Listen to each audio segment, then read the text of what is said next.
La crise politique entre l'Algérie et la France a-t-elle enterré leur coopération économique? Aujourd'hui, alors que les relations diplomatiques entre Alger et Paris sont au plus bas, sur le terrain, les affaires continuent. Mais à quel prix? Michel Bizac, président de la Chambre de commerce et d'industrie algéro-française, livre son analyse sur les relations économiques et politiques. Alors, est-il encore possible de séparer économie et politique? Et surtout, où en sont les relations économiques entre la France et l'Algérie? On vous explique tout. Salut à tous, j'espère que vous allez bien, c'est donc le sujet à la une des actualités du jour.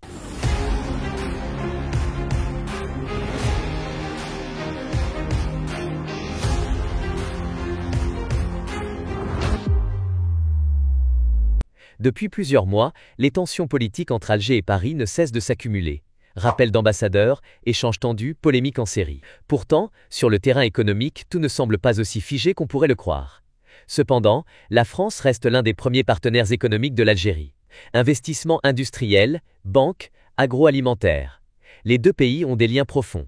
À l'occasion d'une conférence algéro-européenne sur l'investissement durable, Michel Bizac, président de la Chambre de commerce et d'industrie algéro-française, CCIAF, s'est exprimé. Selon lui, malgré le climat politique tendu, les relations économiques doivent continuer à avancer. Alors concrètement, où en est-on aujourd'hui? Michel Bizac est clair. Le partenariat économique entre l'Algérie et la France reste vital. Lors de son intervention, il a insisté sur un point fort. La politique pollue les affaires, mais elle ne les arrête pas. Certes, l'ambiance est plombée, mais des entreprises françaises continuent d'investir. Quelques exemples? Danone a injecté 20 millions d'euros pour moderniser son usine d'Agbou. Société Générale construit un nouveau siège à Babézoar, signe d'une volonté de rester durablement en Algérie. Bizac insiste, les grandes entreprises sont toujours là. Cependant, le vrai défi se situe ailleurs. Comment convaincre les PME et les entrepreneurs françaises de franchir le pas et de s'installer en Algérie? Pourquoi? Parce que l'image véhiculée par la crise politique refroidit les investisseurs. Pourtant, l'Algérie offre de nombreux avantages. Une énergie 7 fois moins chère qu'en Europe, une main-d'œuvre de plus en plus qualifiée et un besoin énorme de nearshoring pour dynamiser l'industrie locale. Dans le secteur automobile par exemple, aujourd'hui, plusieurs constructeurs sont intéressés par l'Algérie. L'Algérie veut monter en puissance progressivement, en visant d'abord 15 à 20% d'intégration locale, puis 30 à 50% à terme. Mais sans réseau de PME, difficile d'atteindre ces objectifs. Selon Bizac, l'absence de sous-traitants et de tissus industriels solides bloque l'industrialisation massive. À la question de savoir si des entreprises françaises ont renoncé à investir à cause de la crise actuelle, Michel Bizac est formel, au contraire, les projets existants continuent, malgré une tension ambiante. Toutefois, la situation reste fragile. Le rappel de l'ambassadeur d'Algérie en France complique les démarches, même si la France, côté diplomatique, reste dans une politique de main tendue. Du côté algérien, la réaction est jugée compréhensible par Michel Bizac. Il rappelle que 5 millions d'Algériens vivent en France, intégrés dans tous les secteurs. Santé, droit, éducation, et que réduire l'Algérie à l'immigration clandestine est insultant. Quelle perspective pour l'avenir? Michel Bizac reste résolument optimiste malgré les coups durs, on doit continuer à travailler ensemble. Les secteurs clés à surveiller sont multiples. Agroalimentaire, encore énormément de potentiel à développer. Pharmacie, des partenariats existants solides à renforcer. Automobile, des projets comme Renault sont déjà implantés, mais ont besoin d'un écosystème plus large. Nouvelles technologies, un axe stratégique sous-exploité, notamment avec des régions françaises innovantes comme la PACA. Sur la question des exportations françaises du blé, c'est une autre histoire. Le président algérien a annoncé l'objectif d'autosuffisance d'ici fin 2025. Conséquence, les exportations françaises de céréales chutent fortement. Résultat, les producteurs français doivent réinventer leur approche, notamment en développant des projets de partenariat local plutôt que de simples ventes. En résumé, les relations économiques algéro-françaises traversent une zone de turbulence, mais elles ne sont pas à l'arrêt. Grâce aux investissements déjà engagés et à la volonté manifeste d'avancer des deux côtés, il reste de belles opportunités à saisir à condition de dépasser les crispations politiques. Ce qu'il faut retenir, malgré la tempête diplomatique, malgré les discours parfois très durs de part et d'autre, l'économie entre la France et l'Algérie résiste. Les grandes entreprises tiennent bon. Les petites attendent des signaux plus rassurants. Mais surtout, des hommes comme Michel Bizac rappellent qu'au-delà des tensions, le pragmatisme économique doit l'emporter. De grandes entreprises françaises restent engagées en Algérie et l'économie veut avancer malgré la politique. Cependant, les PME doivent être mieux accompagnées pour réussir leur implantation. Et vous, pensez-vous que l'économie peut vraiment rester à l'écart des conflits politiques? Dites-le moi en commentaire. Avant de passer à l'actualité en bref, n'oubliez pas de liker, partager et vous abonner pour ne rien manquer de nos prochaines analyses et décryptages de l'actualité. On commence avec cette actu sur la médecine nucléaire en Algérie. un partenariat stratégique vient d'être lancé avec la Chine pour produire localement des radioisotopes, ces éléments essentiels utilisés pour diagnostiquer et traiter des maladies lourdes comme le cancer. Ce projet vise un double objectif: renforcer l'offre de soins pour les Algériens et réduire la dépendance aux importations. Jusqu'ici, l'Algérie devait acheter ces matières sensibles à l'étranger, subissant retard et surcoûts. Produire localement, c'est garantir un accès stable au traitement, tout en maîtrisant les coûts. Chercheurs, ingénieurs et techniciens algériens participeront à chaque étape, de la conception jusqu'à la production. Objectif: construire une expertise nationale solide dans un secteur hautement technologique, encore réservé à quelques pays dans le monde. En parallèle, un programme de formation et de transfert de technologie sera lancé pour élever le niveau scientifique des compétences locales et bâtir une dynamique durable. À terme, l'Algérie ne se contentera pas de répondre à ses propres besoins.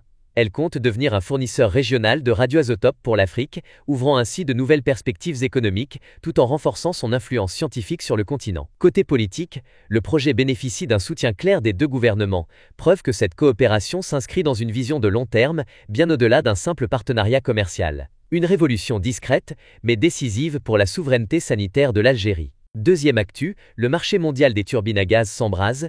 Duke Energy et GE Vernova viennent de conclure un méga accord pour fournir jusqu'à 11 turbines 7HA aux centrales électriques américaines. Objectif: répondre à une demande d'électricité historique liée à la croissance industrielle, aux data centers et à la démographie. Duke Energy investit plus de 600 millions de dollars pour moderniser ses capacités de production en Caroline du Sud, créant 1500 emplois et sécurisant l'avenir énergétique du pays. Le message est clair: les États-Unis veulent renforcer leur souveraineté énergétique en accélérant l'innovation dans la fabrication de turbines. Mais cette offensive américaine ouvre une concurrence directe avec l'Algérie, dont l'industrie des turbines à gaz connaît une montée en puissance remarquable. Depuis 2021, Sonelgaz et la coentreprise GE Algérie Turbine produisent et exportent des équipements vers l'Europe et le Moyen-Orient. En avril 2024, une quatrième expédition de pièces détachées vers les Pays-Bas a consolidé la percée algérienne. L'Algérie mise sur la fabrication locale, ses turbines et pièces détachées sont désormais entièrement produites à l'intérieur du pays, une première en Afrique. En 2023, Sonelgaz a atteint un record d'exportation, renforçant la position du pays comme acteur clé du marché énergétique. Le défi est grand. Face à l'ampleur des investissements américains et à leur volonté de dominer le marché, l'Algérie devra accélérer l'expansion de ses capacités, innover et diversifier ses partenaires pour tenir sa place. Une nouvelle bataille industrielle s'engage, où turbines à gaz et stratégies énergétiques deviennent des armes économiques majeures. Troisième actu, Ooredoo Press Club a tenu sa 82e session de formation, dédiée cette fois à la 5G. À Academia, journalistes et experts se sont réunis pour décortiquer cette technologie qui s'apprête à transformer le paysage numérique algérien. Animée par le Dr Ali Kahlan, figure reconnue des TIC, la session a mis en lumière le potentiel énorme de la 5G. Vitesse de connexion décuplée, latence réduite, multiplication des usages dans des secteurs comme la santé, l'industrie ou encore l'éducation. Ronnie Tom, PDG d'Ooredoo Algérie, a souligné l'objectif de l'événement: vulgariser les concepts, anticiper les enjeux et préparer les médias à mieux accompagner l'arrivée de la 5G. Car cette révolution technologique ne se limite pas à de meilleures vidéos en streaming, elle impactera profondément l'innovation, l'économie et la connectivité nationale. En exposant les défis techniques et les applications concrètes, Ooredoo affirme sa volonté de jouer un rôle moteur dans l'écosystème numérique algérien. L'opérateur mise sur une approche éducative pour démocratiser l'accès à l'information et favoriser une adoption éclairée de la 5G. À l'heure où la transformation numérique s'accélère, comprendre la 5G devient indispensable pour anticiper les bouleversements économiques et sociaux à venir. Ooredoo prépare son réseau et les esprits à l'arrivée de la 5G et l'Algérie s'apprête à changer de vitesse pour positionner comme un futur hub technologique en Afrique du Nord. On termine avec cette actu sur les terres rares. Ces métaux essentiels comme le néodyme, le praséodyme ou encore le dysprosium sont partout. Drones, voitures électriques, éoliennes, smartphones.